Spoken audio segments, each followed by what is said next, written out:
Hi everyone, today we will discuss the 5 huge mistakes parents make with baby hydration. You check the diapers. You offer the breast or bottle.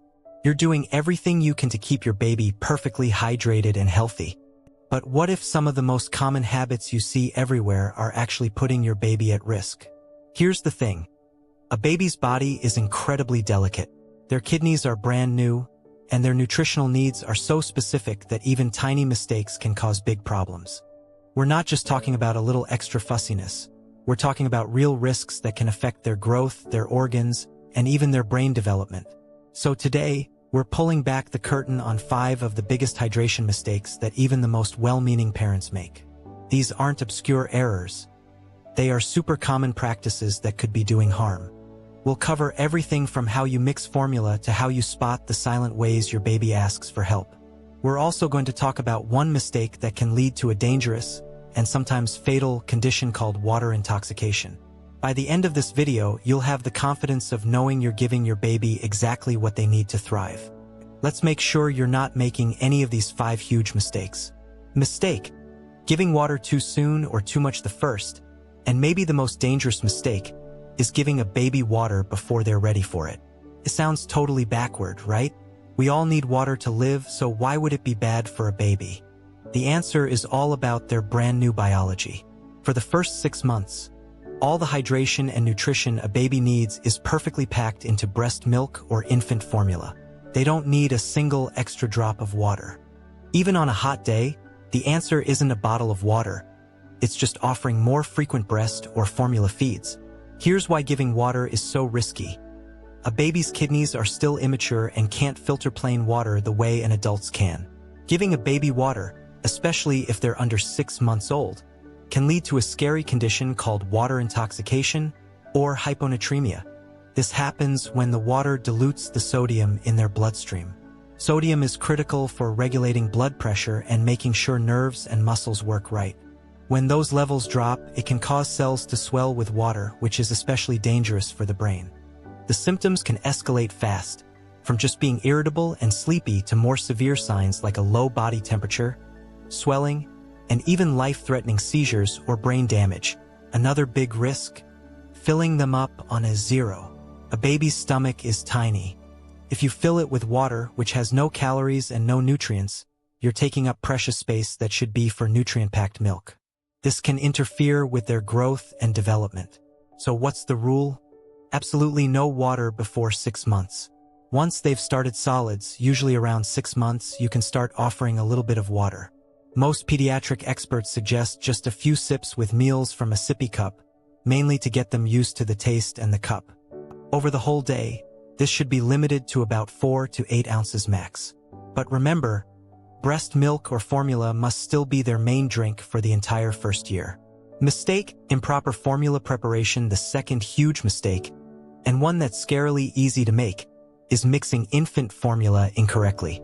Whether you're a new parent in a sleep-deprived haze or a pro trying to multitask, getting the water-to-powder ratio wrong is a serious problem. And it goes both ways. Adding too much water is just as risky as not adding enough. First, let's talk about watering down formula. Some parents might think adding extra water to stretch a can of formula or make it lighter is harmless. It's not. It's a dangerous myth. Diluting formula cuts its calories and nutrients. Do this regularly and it can lead to malnutrition and poor growth. But the immediate danger is the one we just covered: water intoxication. Adding extra water to the bottle is basically giving your baby plain water, and it carries that same terrifying risk of diluting their sodium levels. On the other hand, making formula that's too concentrated by adding too much powder or too little water is also a big deal. A baby's new kidneys just aren't built to handle that kind of overload. Overconcentrated formula puts a huge strain on their kidneys and digestive system and can lead to severe dehydration. The signs might be subtle at first. Maybe they're just cranky or have fewer wet diapers, but it's taxing their tiny organs. The fix is simple, but you have to be strict with yourself. Follow the instructions on the formula can to the letter. Measure the water first from a safe source, then add the powder. Use the scoop that came with that exact can, because they aren't all the same size. No eyeballing it. Making one bottle at a time is the safest way to get it right.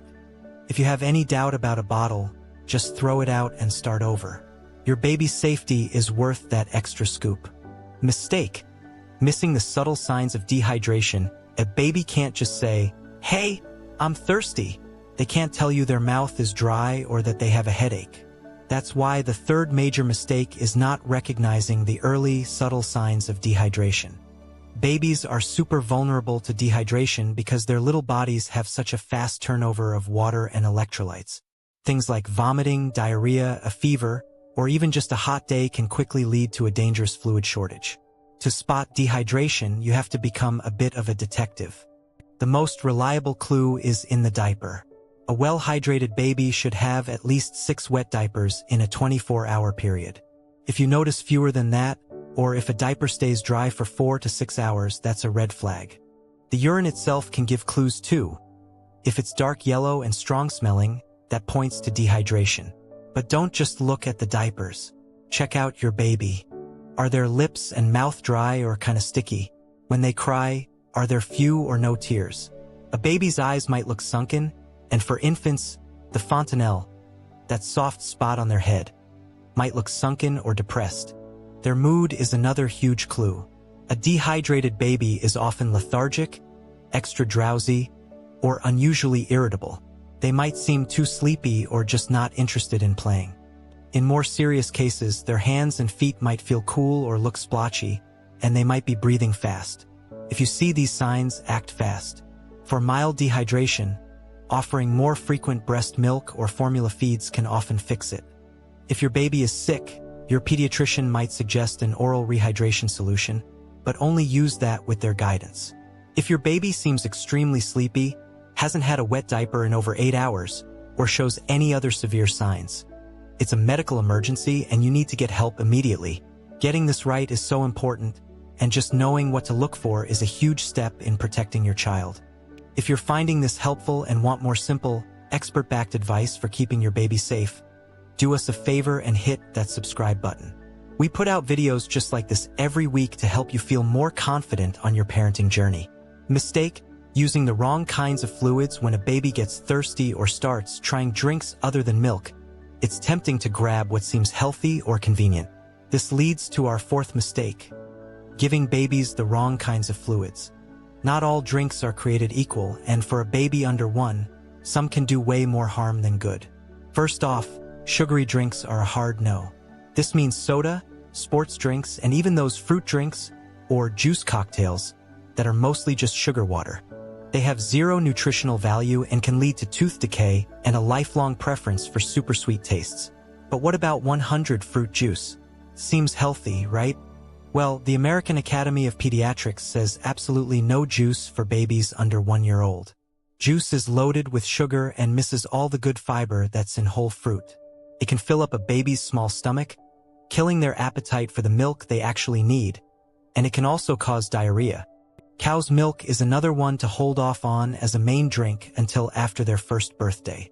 While a tiny bit in cooking is okay after about 6 months, a baby's system isn't ready for the high levels of protein and minerals in cow's milk, which can tax their kidneys. Plus, it doesn't have the right nutrients like iron that babies need to develop properly. The rule for the first year is simple. Breast milk or formula is the main event. After 6 months, small amounts of plain water can join the party. If a baby is sick with vomiting or diarrhea, a doctor might recommend a specific oral rehydration solution. Don't try to substitute a sports drink, as the sugar can actually make diarrhea worse. Stick to the basics to keep your baby's hydration healthy and simple. Mistake: not adjusting for special circumstances. The final mistake is forgetting that a baby's hydration needs aren't set in stone. They change a lot depending on the weather and their health. A baby's body is a delicate system that can't regulate its temperature or fluid balance nearly as well as an adult's can. Hot weather is a perfect example. On a warm, sticky day, babies lose more fluid through their skin, even if you don't see them sweating. During a heat wave, you have to be proactive. This doesn't mean giving water to a baby who's under 6 months old. Instead, it means you should offer the breast or bottle more often than usual. They might take shorter, more frequent feeds, and that's totally fine. It's how they stay hydrated. Also, keep them cool with light, breathable clothes, and by staying in the shade or AC during the hottest part of the day. Sickness is the other big one that requires you to change your game plan. A fever makes your baby lose more fluid. And vomiting or diarrhea can cause them to lose a ton of fluid and crucial electrolytes very, very quickly. When your baby is sick, hydration is your #1 job, often more important than solid food. Keep offering breast milk or formula in small, frequent amounts. If they're vomiting, try giving them just a tiny bit of milk or an oral rehydration solution every few minutes. That slow and steady method is often way more effective than a whole bottle at once. Never withhold fluids from a sick baby thinking it'll stop the vomiting or diarrhea. That will only make the dehydration much worse.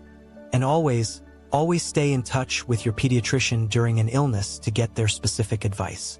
Navigating your baby's first year is an amazing journey, but it comes with a lot of questions. Keeping them properly hydrated is one of the most basic and important parts of their care, and now you know exactly how to avoid the common traps. So let's do a quick recap. First, no water for babies under 6 months, and only offer it in small amounts after that. Second, always mix formula exactly as the label says to avoid the dangers of dilution or overconcentration. Third, become an expert at spotting those early signs of dehydration, like fewer wet diapers or a dry mouth. Fourth, stick with breast milk or formula as their main drink, and steer clear of juice, sugary drinks, and cow's milk in the first year. And fifth, always offer more fluids when it's hot or when your baby is sick. By avoiding these common mistakes, you're protecting your baby from serious health risks and giving them an amazing foundation for healthy growth. Thanks for watching. If this video helped clear things up for you, please give it a thumbs up and share it with other parents who could use this info. Don't forget to subscribe for more tips to help you and your baby thrive. And if you have questions or your own experiences to share, we'd love to see them in the comments below. We'll see you in the next video. Disclaimer: this video provides general information and is not a substitute for professional medical advice. Always consult with your pediatrician or a qualified healthcare provider with any questions you may have regarding your baby's health.